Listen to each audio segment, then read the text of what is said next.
వీపు మీద ఇలా ఆనుకొని ఉంటే బాడీ కంట్రోల్ తప్పి ఏదేదో అవుతోంది. నిషా నిన్ను చూస్తుంటే ఎక్కుతోంది నిషా.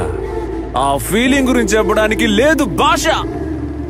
కంట్రోల్ సూర్య, కంట్రోల్ చేసుకో సూర్య, కంట్రోల్. అయ్యో నిషా మేడం చేసుకోవచ్చా? నేను కాసేపు ఆనుకొని నిద్రపోతాను. జస్ట్ నిద్ర అంతే, ఎలాంటి ఎదవేషాలు వేయను. ఈ మందు కొట్టి దెబ్బలు తిన్న మైకులో ఒక విషయం చెప్తానండి.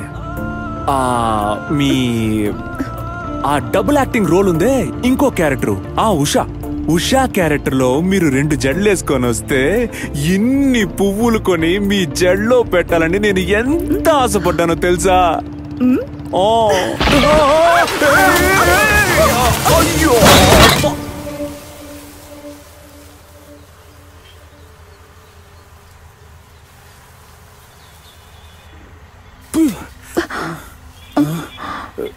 మరి అలా బ్యాలెన్స్ తప్పారేంటండి? మీరు చాలా స్వీట్ గా మాట్లాడుతున్నారుగా, అందుకే మీ మొహం చూడాలనుకున్నాను. బ్యాలెన్స్ తప్పిపోయింది. కరెక్ట్. ఈ వయసులో బ్యాలెన్స్ తప్పకుండా ముసలాళ్ళం అయిన తర్వాత బ్యాలెన్స్ తప్పుతావా? రే మంజు, నా కూతుర్ని ఎందుకురా కిడ్నాప్ చేశావు? రేప్ చేయటానికి. ఏం మాట్లాడుతున్నావు నువ్వు? సెన్స్ ఉందా? ఇప్పుడు ఏమైందని?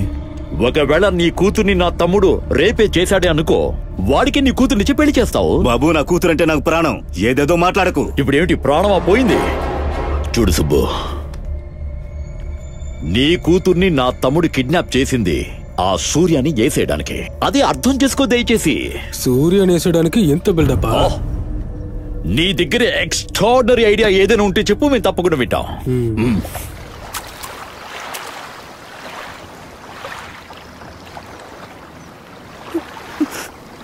సూర్య, మీ నాన్న జైలుకు వెళ్ళడానికి నేను కూడా ఒక కారణం. నాన్న, మీరు నన్ను క్షమిస్తావా నువ్వు? పైన ఒకడు ఉంటాడు, వాడే డిసైడ్ చేస్తాడు ఎవరి పాపానికి ఏంటి శిక్ష అని. నిషా గొప్పింట్లోనే ఉంటుంది, మా అమ్మతో పాటు ఉంటుంది. తన గురించి మీరేం దిగులు పడకండి, మీరు జాగ్రత్తగా ఉండండి. మా ఇంట్లో ఉన్న పత్రాలన్నీ దొంగతనం చేసి ఇదంతా చేసింది కృష్ణ అని నాకు బాగా తెలుసు. మీరు వాడి మీద ఒక కంప్లైంట్ ఇస్తే మీరు నిరపరాధని ప్రూవ్ చేస్తాను సార్. నేను చచ్చినా కూడా ఆ పని చెయ్యను. ఎందుకు మీ అక్కయ్య కొడుకు మీద మీకు అంత ప్రేమ? తను నా అక్క కాదు, నా తల్లితో సమానం. నన్ను పెంచింది, చదివించింది, నా పెళ్లి చేసింది. వ్యవసాయాన్నే నమ్ముకుంటూ జీవనం సాగించాలనుకున్నాను. పొలాల్ని నమ్ముకుని బతికాం. మాకు కావలసినంత డబ్బు వచ్చింది. మా బావ దగ్గర ఒక ప్రింటింగ్ ప్రెస్ ఉండేది, దానికి కొంత పెట్టుబడి పెట్టాను. ఒకరోజు ఏమైందంటే ఆ ప్రెస్లో దొంగ నోట్లను ముద్రించడం నా కళ్ళారా చూశాను. నా బావ నా మాట వినకుండా రాత్రికి రాత్రి ట్రైన్ కింద పడి ఆత్మహత్య చేసుకున్నాడు.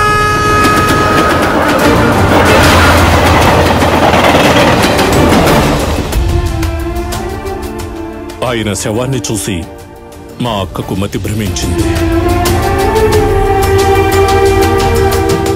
ఈ రోజు వరకు ఆమెలో మార్పు రాలేదు. నేను పోలీసులకు ఇచ్చిన ఇన్ఫర్మేషన్ ద్వారా మా అక్కయ్య జీవితమే నాశనమయ్యింది. అనవసరంగా నేను మీకు పాత కథలన్నీ గుర్తు చేసినట్టున్నాను. లేదు లాయర్ గారు, మనకున్న పరిస్థితులను, మనం వెళ్లే దారిని మనం ఎప్పుడు మరిచిపోకూడదు లాయర్ గారు. ఈ అపనిందలు నాకు సహజమే. దానికి ప్రాయశ్చిత్తం చేసుకుంటూ ఆ బాధ అనుభవిస్తున్నాను.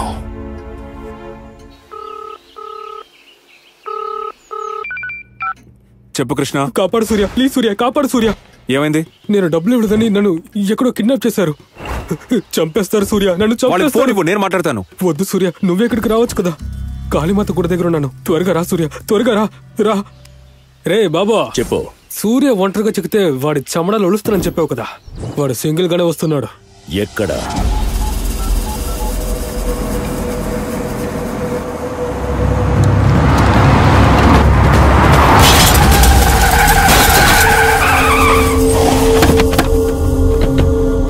రే బాబు, మా ఇంట్లో మా అమ్మ అత్తయ్య వాళ్ళందరూ ఉన్నారు, వదిలే. ఎవరుంటే నాకేమిట్రా పోరారై.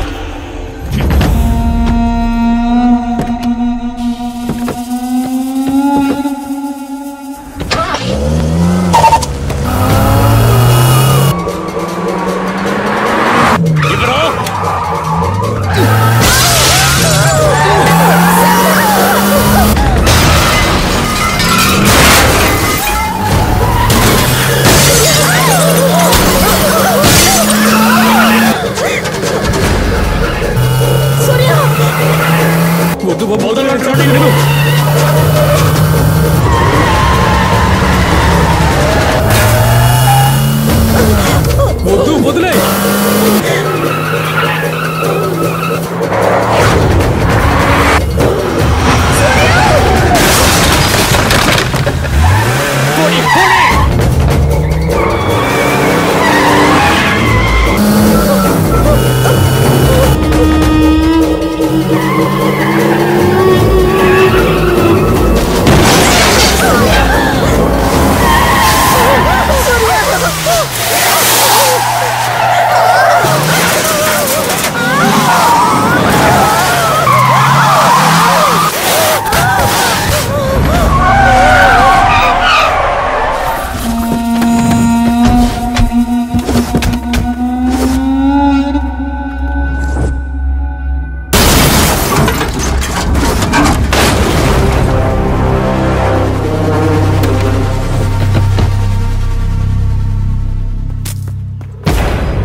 నీ తమ్ముడు కూడా ఇదే మాట చెప్పాను బాబు.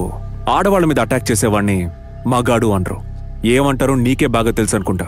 సూర్య, నీ వెనుక ఉన్న వాళ్ళను చూసుకుని నువ్వు ఇంత ధైర్యంగా మాట్లాడుతున్నావా? ఈ ధైర్యం పుట్టుకతోనే వచ్చింది. ఇది పెద్దింటి వాళ్ళ పవర్. నీ వెనుక ఉన్న వాళ్ళంతా డబ్బు కోసం వస్తారు, వీళ్ళు ప్రేమ కోసం వస్తారు. ఈ డైలాగ్లని నేను చిన్నప్పటి వింటున్నా. మగాణ్ణి, అందుకే నీ ముందు నిలబడి మాట్లాడుతున్నా. మగాడివి నువ్వు. పుట్టినప్పుడు బర్త్ సర్టిఫికేట్ అని ఒకటి ఇస్తారు. అందులో మగ ఆడ అని 2 కాలమ్స్ ఉంటాయి. అందులో దేని మీద టిక్ చేయలేదురా. నిన్ను ఒక డౌట్ తోనే పెంచాను. నేను పుట్టినప్పుడే నర్సుకి కన్ను కొట్టినోడ్రా. నన్ను కొట్టాలంటే ఫోన్ చేయి, సింగిల్ గా వస్తాను. అది మానేసి ఇదేంట్రా ఫ్యామిలీ గిమ్లీ అంటే ఓల్డ్ స్టైల్. నా పాత స్టైల్లోనే నీ కుటుంబ గౌరవాన్ని కొడతాన్రా, చూసుకుందాం. నేను లేనప్పుడు నా ఫ్యామిలీని టచ్ చేయడం కాదు, నేను ఉన్నప్పుడు టచ్ చేసి చూడరా.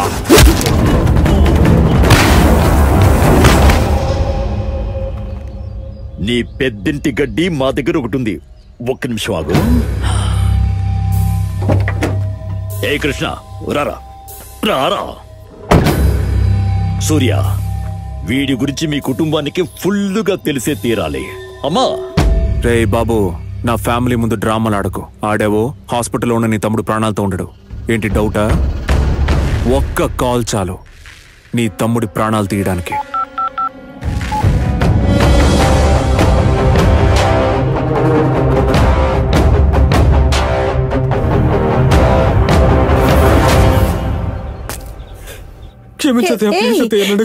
ఏమిటిదంతా? చేసింది తప్పని తెలుసుకున్నావు కదా, ఊరుకో. ఇలా చూడు, క్షమాపణ చెప్పాల్సింది ఇక్కడ కాదు, వెళ్ళి మీ మామయ్య దగ్గర చెప్పు. ఎందుకురా? అత్తయ్య కొట్టకండి. కృష్ణదేం తప్పులేదు. వాడిని కన్ఫ్యూజ్ చేశారు. వాడి పక్కనున్న వాళ్ళు మంచివాళ్ళు కాదంతే. ఇలా చూడు సూర్య,